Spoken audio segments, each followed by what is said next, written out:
तो उसने कहा तो था कि वो आएगा आज देखने के लिए, तुमने देखा ही है उसको। ठीक है, उसका नाम क्या है? इमरान शाह। ठीक है, जानी ये है उसका।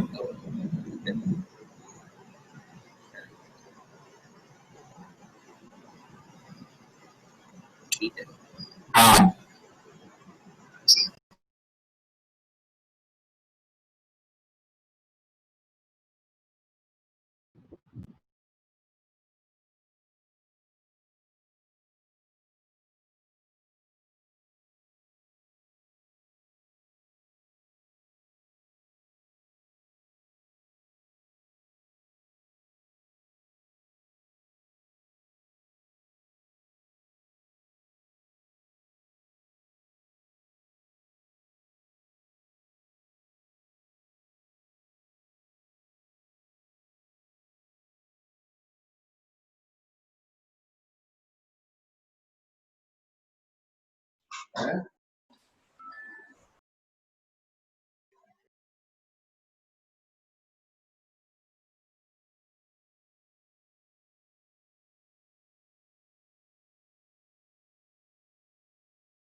मेरी आवाज आ रही है आपको? मेरी आवाज आ रही है? मुझे मैसेज कर दीजिएगा।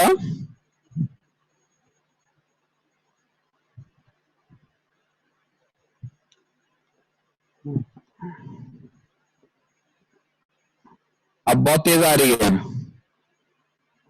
माइक खराब हो रहा है। जी सर, आवाज क्लियर नहीं आई, बफर्ड है। बेटा ये इंटरनेट कनेक्शन का इशू है। आज जो है वो सब जगहों पे इंटरनेट यही प्रॉब्लम कर रहा है। और कुछ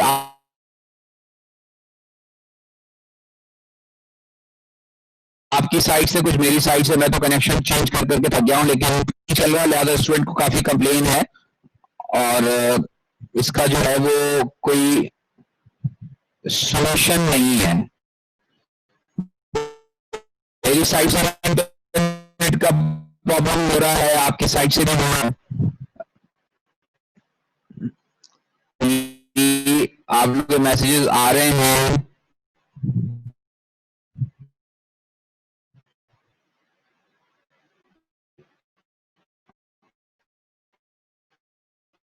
अच्छा भाई, बेटा मैं आ सकता हूँ इस हवाले से।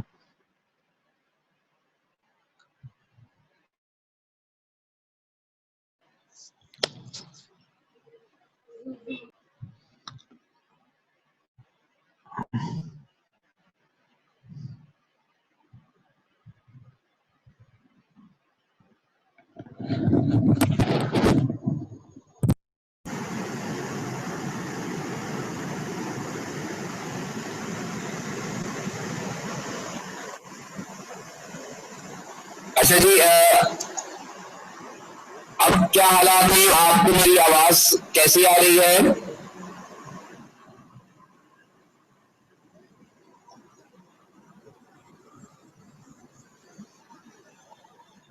जी, रिस्पॉन्ड कीजिएगा।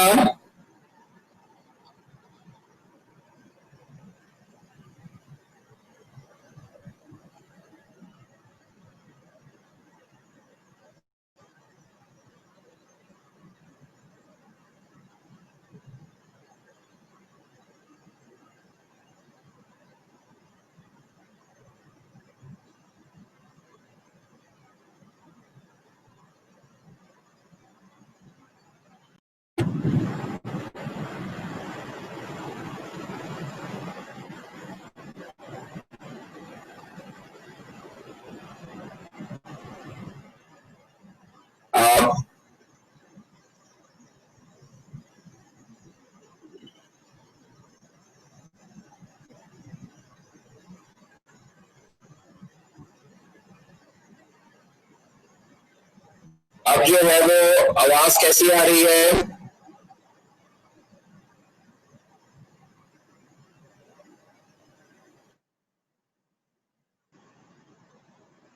अच्छा जी, अब आवाज कैसी आ रही है आपको?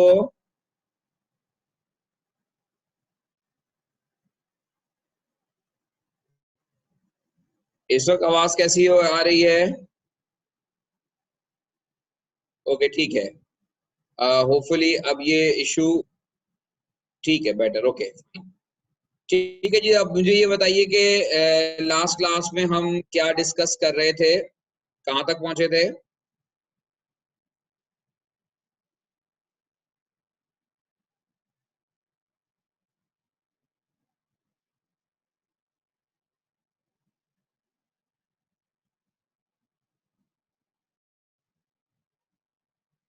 लास्ट क्लास में हमने क्या किया था बेटा, अगर आप मेरे साथ शेयर कर लें तो मैं फिर उससे आगे बात करूं,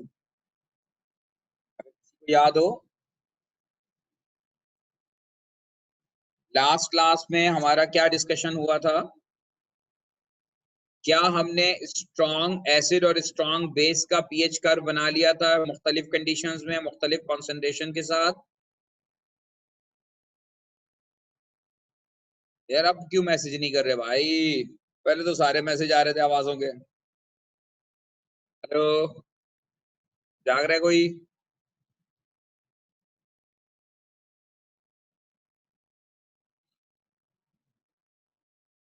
जी।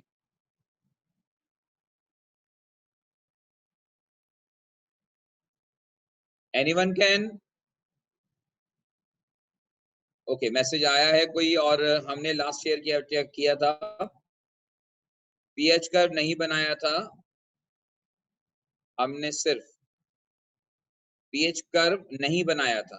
मोहम्मद अरमान, आई थिंक हमने सिर्फ क्या टॉपिक की बात की थी। ओके ठीक है, राइट जी। तो फिर आज हम जो है वो बात करेंगे रिगार्डिंग, ऐसा लग रहा है कि मैंने स्टार्ट कर दिया था, आई थिंक हमने सिर्फ टॉपिक की बात की थी प्रीवियस। ओके ठीक है, कोई बात नहीं, आज स्टार्ट कर देते हैं। हमारा जो टॉपिक है ये है पीएच कर्व।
बेटा अब भी मेरी आवाज नहीं आ रही है आपको? मैं रोहान अहमद को मेरी आवाज नहीं जा रही, क्या बाकी लोगों को मेरी आवाज जा रही है?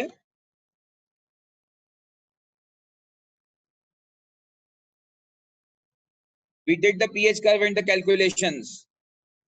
माय गॉड, ये कौन फिर प्रॉब्लम क्या है भाई? ये आप लोगों में से कितने लोग आते हैं क्लास के अंदर जिनको पता नहीं होता?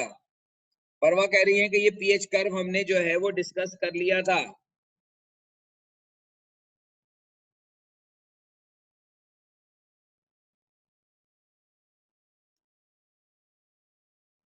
आवाज गायब हो गई है, अभी भी आवाज गायब है।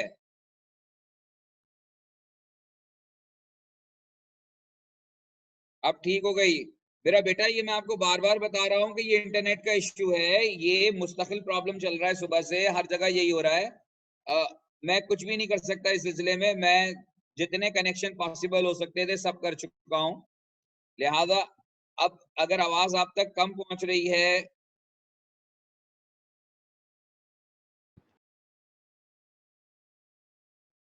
Okay, we did the P H curve and the calculation, right जी। तो आज जो है वो मोहम्मद हारिस साहब, आपकी आवाज गई, आप अपना इंटरनेट कनेक्शन चेक कीजिए या चेंज कीजिए। मुझे नहीं लगता कि जो है वो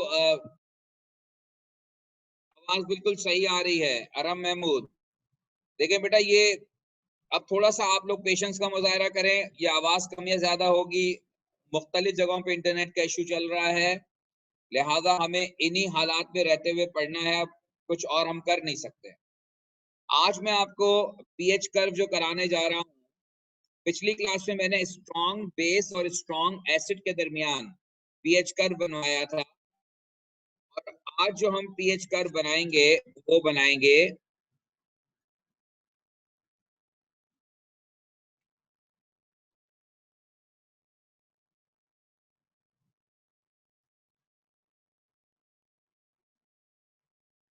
strong base versus weak acid.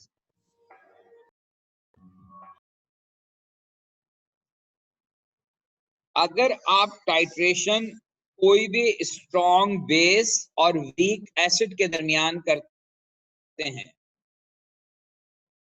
तो strong base like NaOH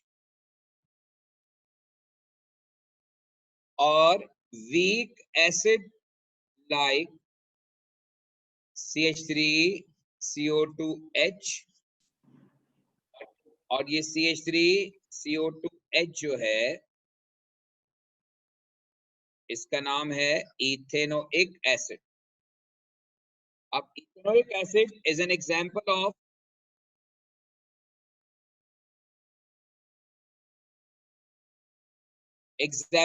of weak acid.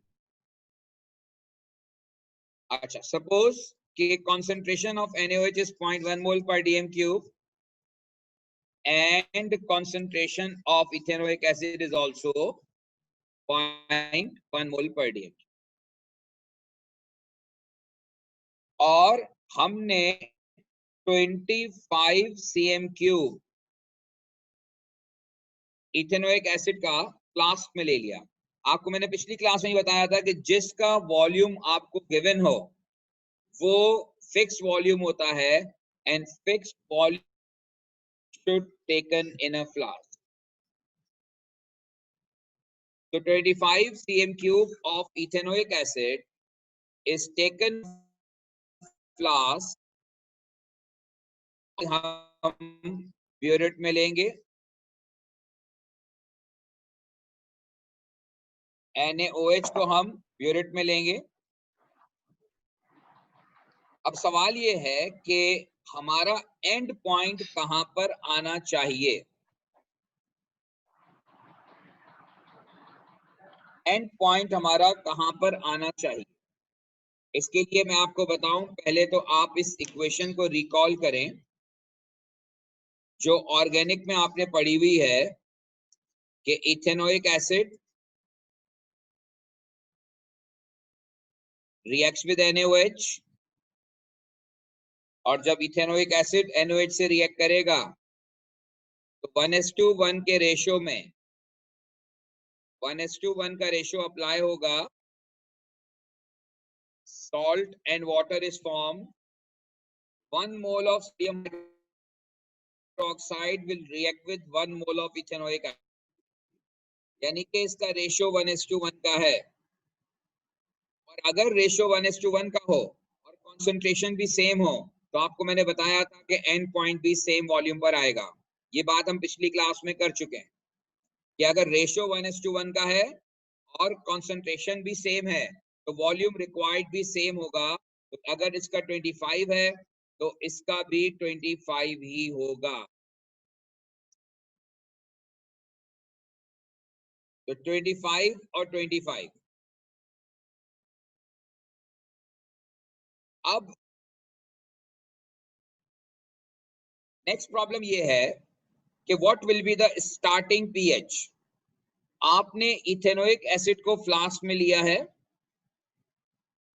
और आपको वीक एसिड के बारे में पता है कि वीक एसिड की पीएच कैलकुलेट करने के लिए हमें उसकी के वैल्यू चाहिए।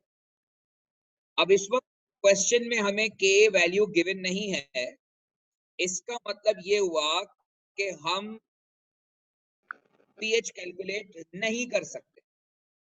तो फिर हमें स्टार्टिंग पीएच कैसे पता चलेगी?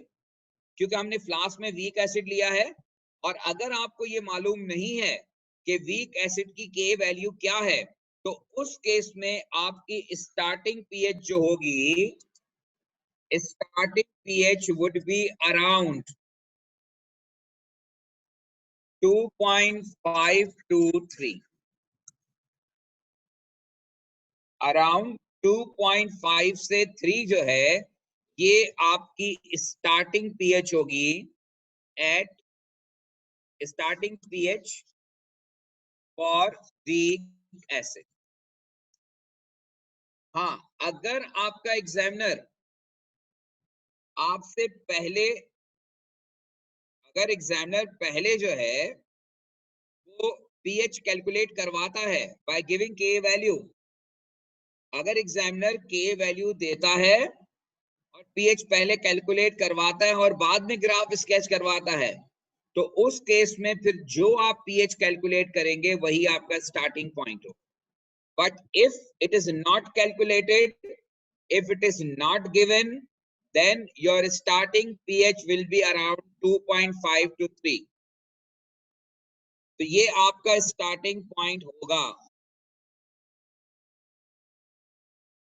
अब ये ग्राफ जो हम बना रहे हैं इन बिटवीन पीएच, और हमने फ्लास्क में वीक एसिड लिया है, इसका मतलब ये हुआ कि एक्स एक्सिस पर हम डालेंगे वॉल्यूम ऑफ NaOH एडिड,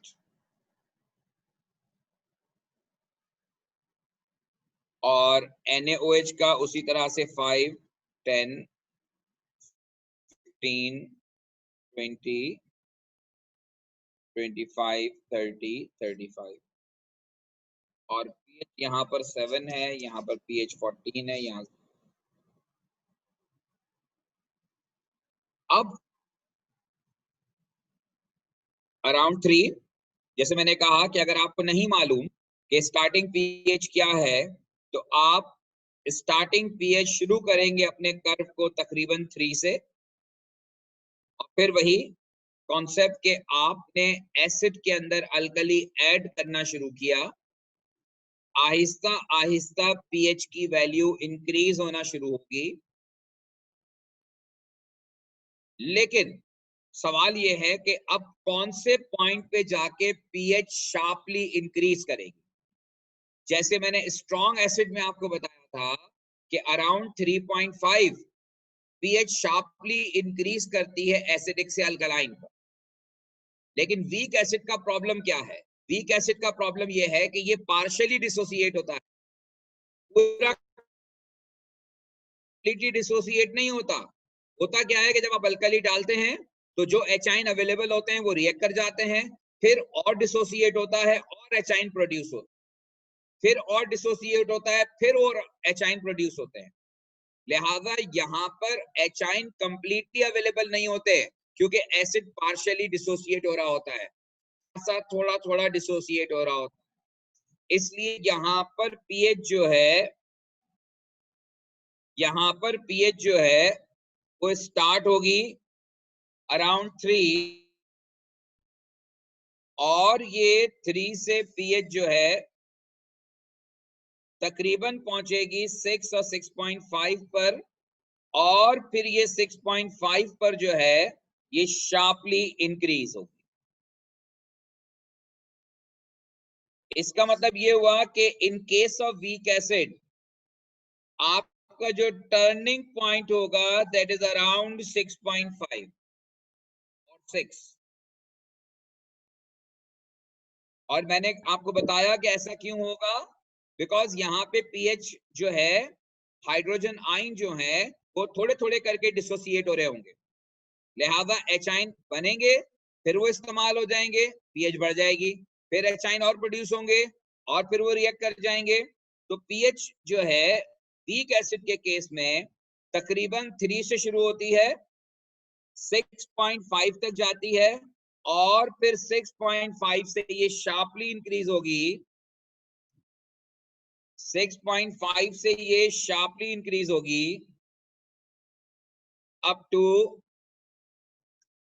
10.5, क्योंकि आपका बेस जो है वो स्ट्रांग है और स्ट्रांग बेस के केस में मैं आपको बता चुका हूं कि टर्निंग पॉइंट जो आता है वो अराउंड 10.5 आता है, अराउंड 10.5 आता है इसका टर्निंग पॉइंट, और फिर ये मैक्स जो जाएगा वो मैंने जैसे आपको बताया था 12.5 13 तक जाएगा। This is a titration curve whenever it is plotted in between weak acid and strong base, और जिस जगह पर ये आपको मैं बता चुका हूं कि जहां पर ये शार्पली इंक्रीज हुआ वहां पर आपका पॉइंट जो है it is considered to be end point of titration, ये आपका एंड पॉइंट है।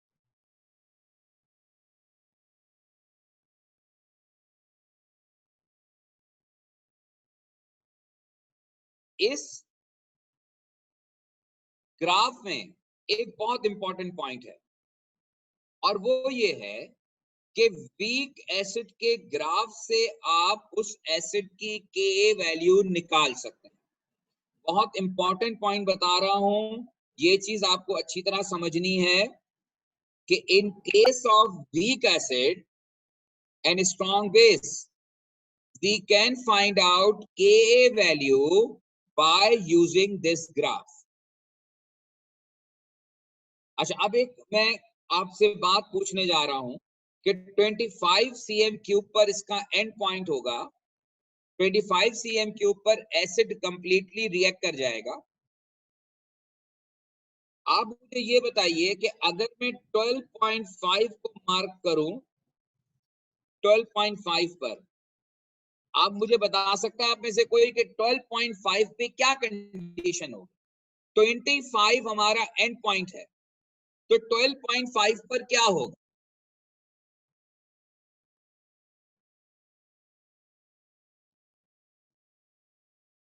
ट्वेल्व पॉइंट फाइव पर के वैल्यू नहीं होगी अभी। 12.5 का मतलब ये है कि ये half of the end point है, half of the volume of end point है। जब एंड पॉइंट का हम हाफ लेंगे तो हाफ ऑफ एंड पॉइंट का मतलब ये है कि आधा एसिड इस्तेमाल हुआ और आधा एसिड इस्तेमाल नहीं हुआ। बिल्कुल ठीक बात है हम कि half of the volume of acid has been consumed. 25 cm cube पर एंड पॉइंट आ रहा है, तो 12.5 का मतलब यह है कि हाफ एसिड कंज्यूम हो गया और हाफ एसिड अभी बाकी है। हाफ एसिड कंज्यूम हो गया और हाफ एसिड अभी बाकी है।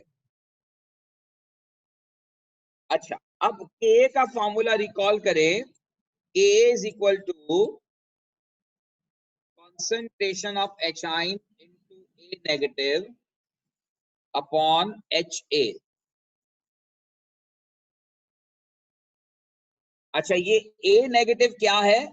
ये A नेगेटिव जो है ये कॉन्जुगेट बेस है, क्योंकि आप देखें जैसे जैसे रिएक्शन आगे बढ़ेगा, जब half of the end point का मतलब ये है कि आधा वॉल्यूम इस्तेमाल हो गया एसिड का, आधा बाकी है। अच्छा, जो आधा वॉल्यूम एसिड का इस्तेमाल हो गया, ऑफ कोर्स वो कन्वर्ट हुआ होगा इनटू सॉल्ट।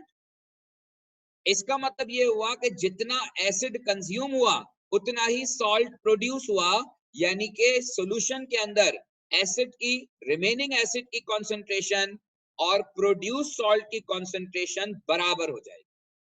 थोड़ा मुश्किल कॉन्सेप्ट है, मैं फिर रिपीट कर रहा हूं। मैंने क्या कहा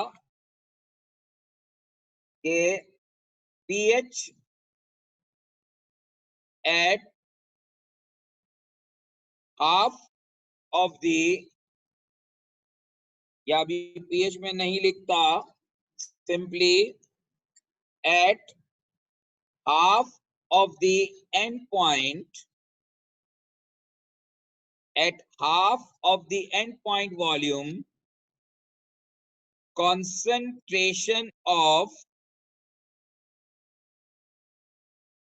remaining acid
उस स्टेज की कर रहे हैं, हम उस स्टेज की बात कर रहे हैं कि जब half of the volume use हो गया और हाफ ऑफ द वॉल्यूम बाकी है, तो आधा एसिड इस्तेमाल हो गया, आधा एसिड अभी बचा हुआ है। 12.5 जो है वो एंड पॉइंट का हाफ है।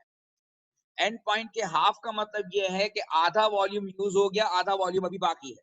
तो जो आधा वॉल्यूम इस्तेमाल हो गया उसने डेफिनेटली सॉल्ट बनाया होगा। इसका मतलब है जितना एसिड कंज्यूम हुआ उतना ही सॉल्ट प्रोड्यूस हुआ और उतना ही एसिड अभी बाकी है।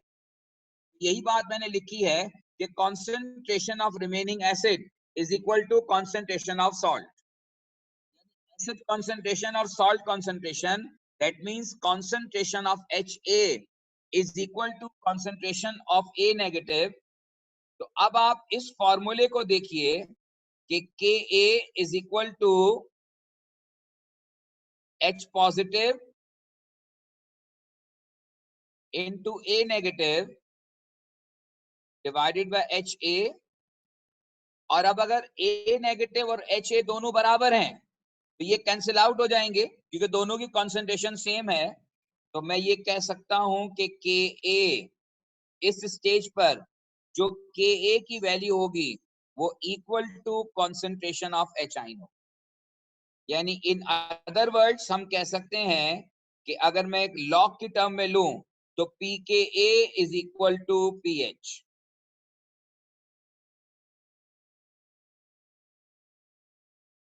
तो अगर आपको ग्राफ से Ka वैल्यू निकालनी है तो ये जो मैंने अभी आपको कॉन्सेप्ट बताया है ये आपको समझना पड़ेगा अच्छी तरह से। मैं फिर रिपीट कर रहा हूं क्योंकि मुझे अंदाजा है कि ये एक मुश्किल काम है आपको जो है वो ऑनलाइन पढ़ा के समझाना। कोशिश पूरी कर रहा हूं। अगर आपको फिर भी कोई क्वेश्चन हो तो प्लीज आप पूछ लीजिएगा मुझसे। आवाज गई? अब आ गई? बेटा असल में आप लोग ये अंडरस्टैंड नहीं कर रहे कि ये प्रॉब्लम आपके एंड से भी हो रहा है। ये जो है प्रॉब्लम आपके एंड से हो रहा है। हर एक का इंटरनेट जो है इस वक्त प्रॉब्लम कर रहा है। तो जब आपका इंटरनेट जो है वो प्रॉब्लम कर रहा होगा उस वक्त मेरी आवाज गायब हो जाएगी। या जिस वक्त मेरा इंटरनेट प्रॉब्लम कर रहा होगा उस वक्त मेरी आवाज फिर गायब हो जाएगी। तो ये प्रॉब्लम चल रहा है, इसीलिए मैं बार बार रिपीट कर रहा हूँ। तो ये बार बार मुझे ना बताओ कि आवाज जो है वो गायब हो रही है। आई अंडरस्टैंड कि प्रॉब्लम हो रहा है। मैंने ये कहा कि जब एंड पॉइंट का हाफ होगा तो उस वक्त हाफ वॉल्यूम यूज हो गया होगा, हाफ वॉल्यूम बचा हुआ होगा। तो जो वॉल्यूम यूज हो गया एसिड का वो कन्वर्ट हुआ है इनटू सॉल्ट। इसका मतलब यह है कि half of the end point पर concentration of remaining acid is equal to concentration of salt। तो अगर इस फॉर्मूले में मैं A नेगेटिव और HA सॉल्ट को और HA की मैं concentration को इक्वल कर दूं तो ये दोनों कैंसिल आउट हो जाएंगे।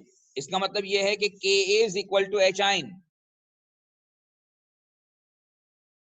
यानी Ka की वैल्यू जो है वो concentration of H आइन के बराबर होगी। कौन से स्टेज पर? Eight half of the end point.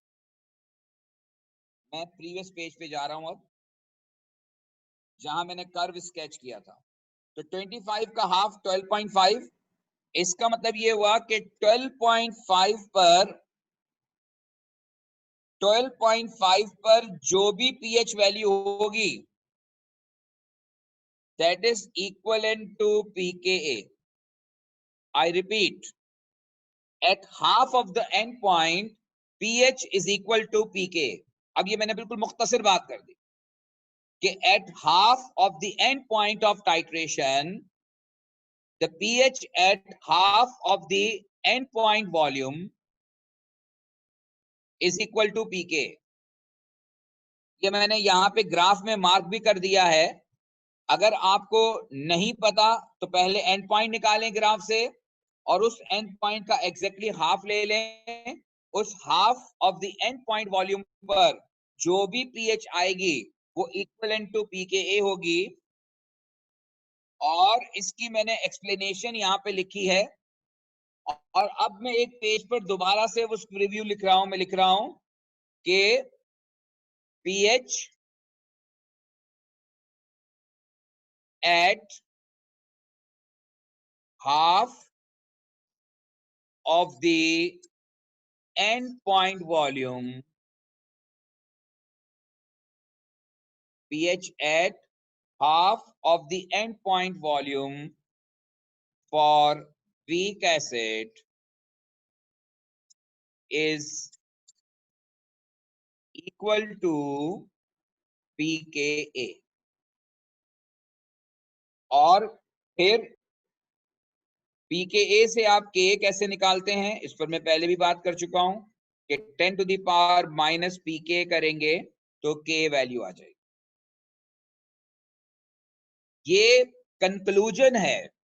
इससे पहले मैं पूरा कॉन्सेप्ट आपको एक्सप्लेन कर दिया कि मैं ये क्यों कह रहा हूं, लेकिन ये कंक्लूजन है। अगर आपको एग्जामिनर ग्राफ से पीके वैल्यू या के वैल्यू निकालने को कहता है और कोई इंफॉर्मेशन आपको गिवन नहीं है तो आपने सिंपली इस कॉन्सेप्ट को फॉलो करना कि आप pH half of the end point volume पर जो भी पीएच है that is equivalent to pKa value, और फिर इस फॉर्मूले को यूज करके आप के वैल्यू फाइंड आउट कर सकते।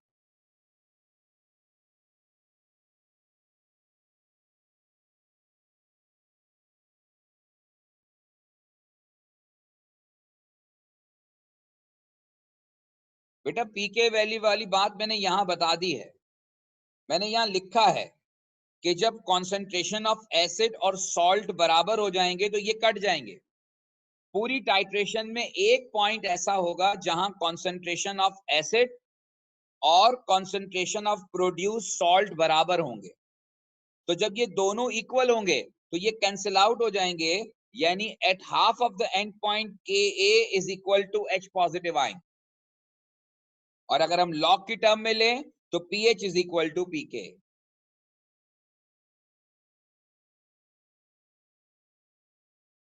अगर बात समझ में आ गई तो मुझे मैसेज कर दीजिए, और अगर कोई प्रॉब्लम है तो आप मजीद क्वेश्चन कर सकते हैं।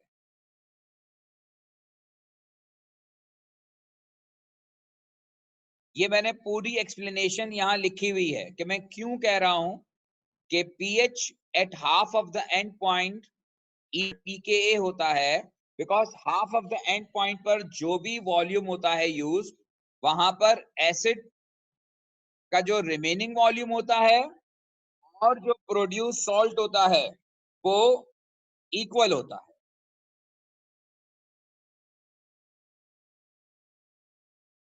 अरम महमूद, आपने मैसेज किया था कि आपको समझ में ये बात नहीं आई, कि अब आ गई?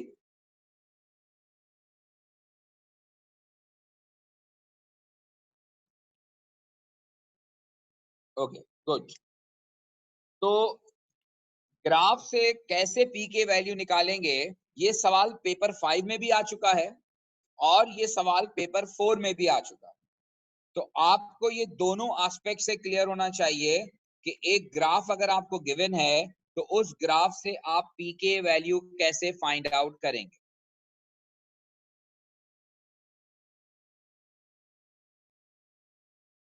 ठीक है जी, क्लियर हो गई ये बात?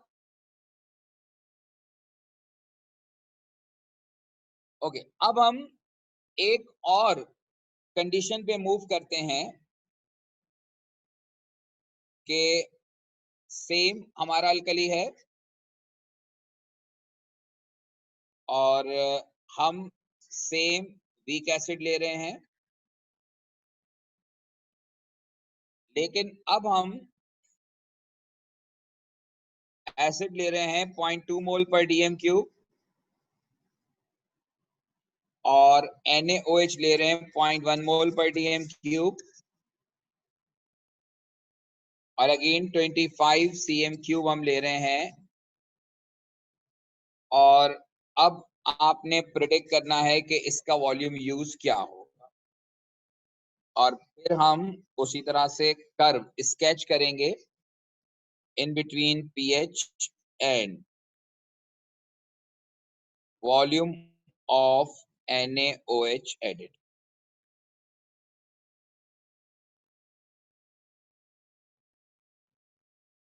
जी बेटा, आप बताइए अब एंड पॉइंट कहां पर आएगा? End point of titration.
जी बेटा, वॉल्यूम बताएं आप,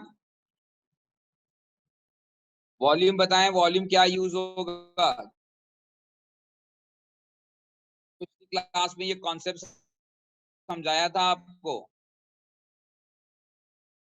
अगर मैंने ये बताया था कि अगर ब्यूरेट वाले सॉल्यूशन की कंसंट्रेशन हाफ हो जाए तो volume use will be double, और अगर ब्यूरेट वाले सॉल्यूशन की कंसंट्रेशन डबल हो जाए तो volume use will be half. तो अब यहाँ हमने जो सॉल्यूशन NaOH ब्यूरेट में लिया है, तो ब्यूरेट वाले सॉल्यूशन की कंसंट्रेशन आप देखें 0.2 से 0.1 हो गई है, हाफ हो गई है, तो volume use will be double. इसका मतलब ये हुआ कि volume use will be 50 cm cube. Volume use will be 50 cm cube. तो अब आपका जो एंड पॉइंट आएगा वो 50 पर आएगा। स्टार्टिंग पॉइंट वीक एसिड के केस में वही मैंने आपको बताया, अराउंड 3 होगा। तो अब ये ग्राफ 3 से बढ़ेगा और ये पहुंचेगा तकरीबन 50 पर, और फिर यहाँ से ये pH शार्पली इंक्रीज होगी अप टू 10.5 और फिर ये ऑर्गेनिक, ये आपका एंड पॉइंट है। और अगर इस एंड पॉइंट का आप एग्जैक्टली हाफ ले लें तो half of the end point पर जो भी पीएच होगी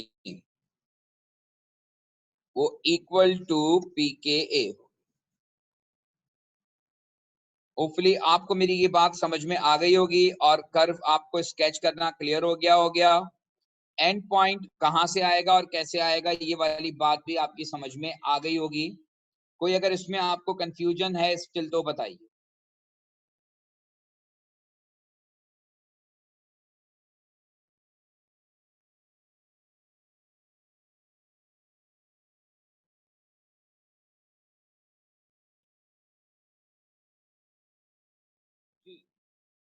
एनी क्वेश्चन?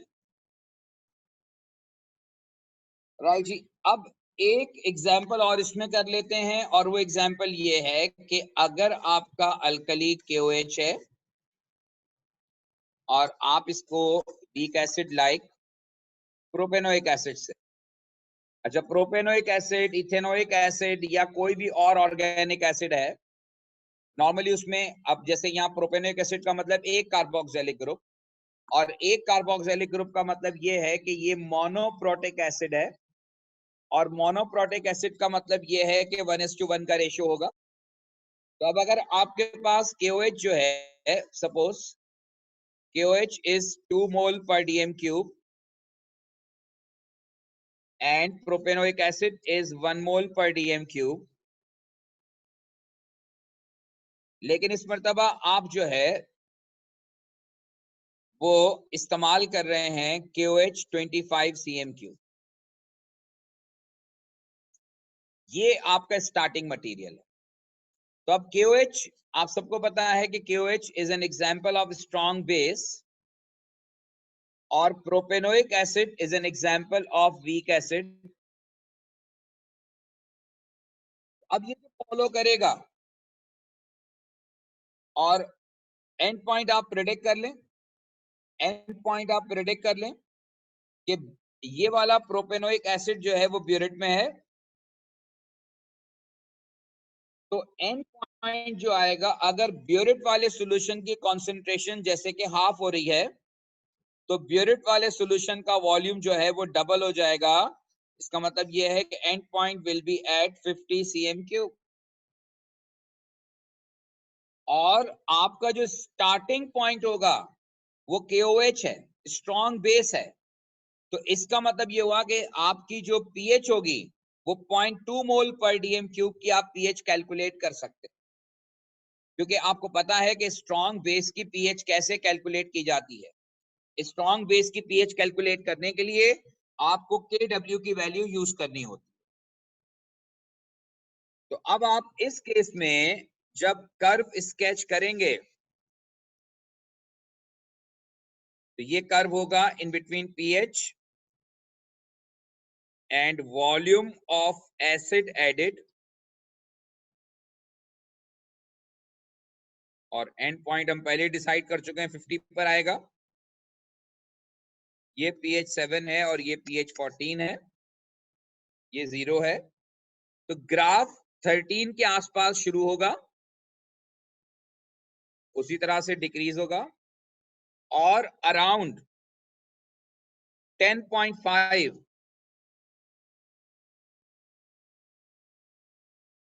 ये शार्पली डिक्रीज होगा अप टू 6.5 और ये मैक्सिमम 3 तक। ये है shape of titration curve whenever it is plotted in between alkali and weak acid.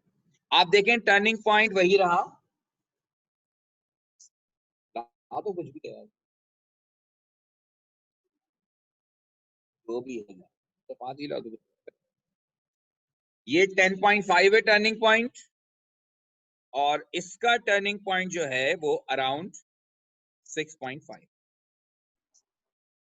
मैं बार बार देखें आपको कोशिश कर रहा हूं इस बात को समझाने की कि अगर आपको टाइट्रेशन कर्व में ये बात क्लियर हो गई कि स्ट्रॉन्ग बेस के सूरत में स्टार्टिंग पॉइंट क्या होता है, टर्निंग पॉइंट क्या होता है, कहाँ पे पीएच शार्पली चेंज होती है। वीक एसिड के केस में स्टार्टिंग पॉइंट क्या होता है और पीएच कहाँ पे जाके शार्पली इंक्रीज होती है। अगर आपने सिर्फ इन पॉइंट्स को याद कर लिया, थोड़ी सी प्रैक्टिस कर ली, तो ये ग्राफ या कर्व स्केच करना आपके लिए कोई प्रॉब्लम नहीं होगा। चार ही तो हैं conditions, strong acid, strong base, weak acid, weak base. Strong acid के केस में turning point is around 3.5, weak acid के केस में turning point is around 6.5, strong base के केस में टर्निंग पॉइंट इज अराउंड 10.5। तो ये अगर आपने तीनों पॉइंट मेमोराइज कर लिए तो आपको कोई इश्यू नहीं रहेगा। होपफुली आपको मेरी बात समझ में आ गई होगी, और अगर इसमें कोई कंफ्यूजन है या कोई बात क्लियर नहीं है तो पूछ ली।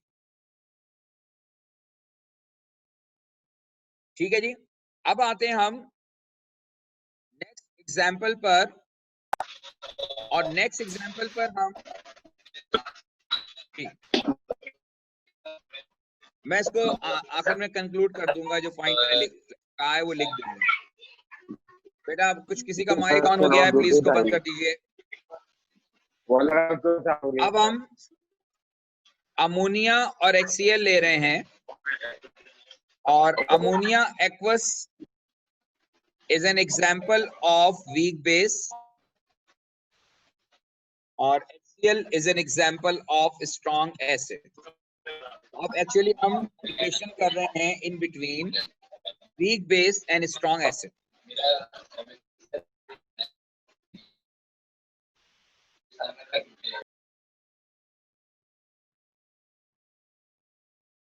वीक बेस और स्ट्रॉन्ग एसिड के दरमियान, और फर्ज कीजिए कि ये वीक बेस अगेन 0.1 मोल पर डीएम क्यूब है, और स्ट्रॉन्ग एसिड की कॉन्सेंट्रेशन भी 0.1 मोल पर डीएम क्यूब है, और ये हमने 25 cm क्यूब ऑफ HCl लिया है। का मतलब है कि ammonia is taken in a burin. और अगर आप अमोनिया और HCl का रेशो ऑब्जर्व करें तो 1 mole of ammonia reacts with 1 mole of HCl, 1:1 का रेशो।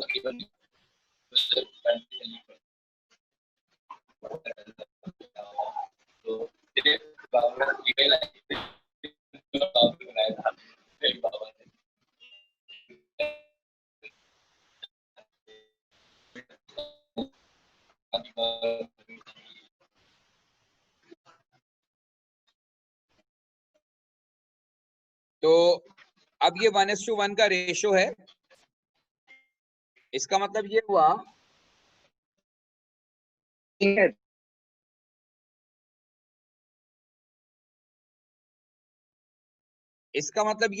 कि 25 अगर है तो इसका वॉल्यूम यूज भी 25 ही होगा।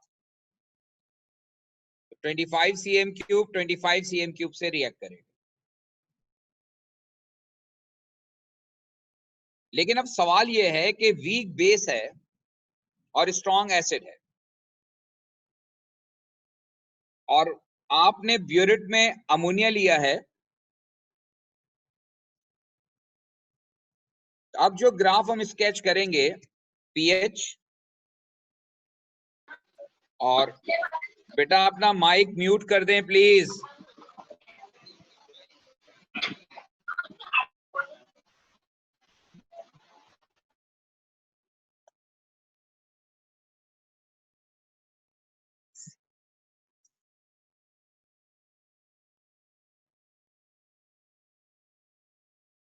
ये pH और volume of ammonia added 7, end point will be at 25, 14, ये 0 है।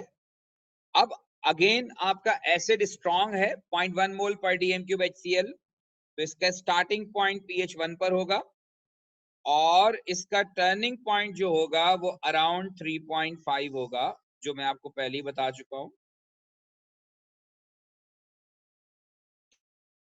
अराउंड 3.5 ये वैल्यू शार्पली इंक्रीज करेगी। कि वीक बेस के केस में, स्ट्रॉन्ग बेस में टर्निंग पॉइंट 10.5 पे था, यानी पीएच शार्पली इंक्रीज करके 10.5 पे पहुंचती है, but in case of weak acid turning point is around 8.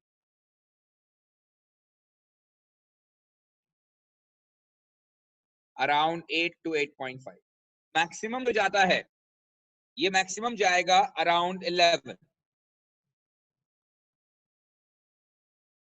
तो वीक बेस, अब मैं यहां पर लिख रहा हूं, ये एंड पॉइंट आ गया. अब मैं यहां लिख रहा हूं कि in case of strong acid turning point is around 3.5. In case of strong base कोई भी हो, turning point is around 10.5. In case of weak acid turning point is around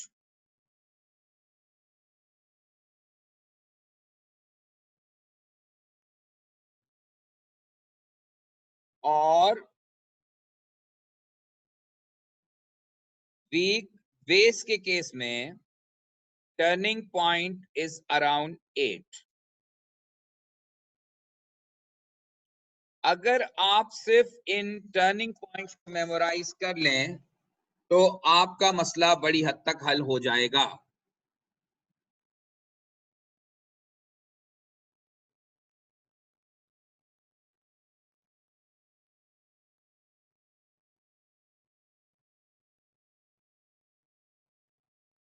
आपको मेरी बात समझ में आ गई होगी.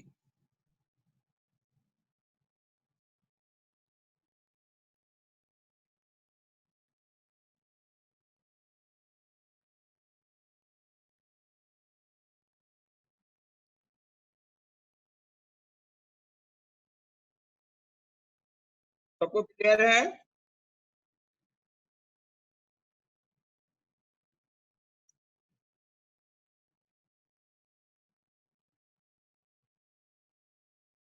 ठीक है बेटा. अब मैं एक कंडीशन आपको दे रहा हूं, उसके लिए आप खुद ड्रॉ करके देखिएगा, और वो है weak acid versus weak base.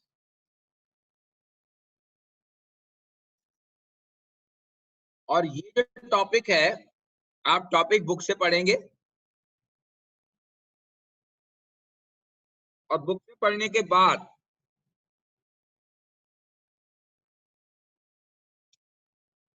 आप इसको अच्छी तरह क्लियर करके, अगली क्लास में हम जो कंटिन्यू करेंगे वो इसी कॉन्सेप्ट पर बेस्ड होगा.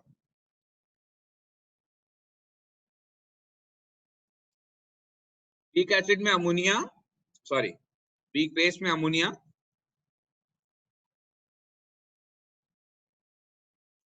और वीक एसिड में हम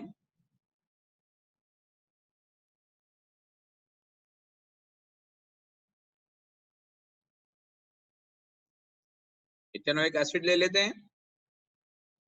और ये भी 0.1, ये भी 0.1, कॉन्सेंट्रेशन सेम, दोनों का रेशियो 1:1 है. और ये हम 25 ले लेते हैं, और ये हमने ब्यूरेट में लिया है. अब आप इसका कर्व स्केच कीजिए.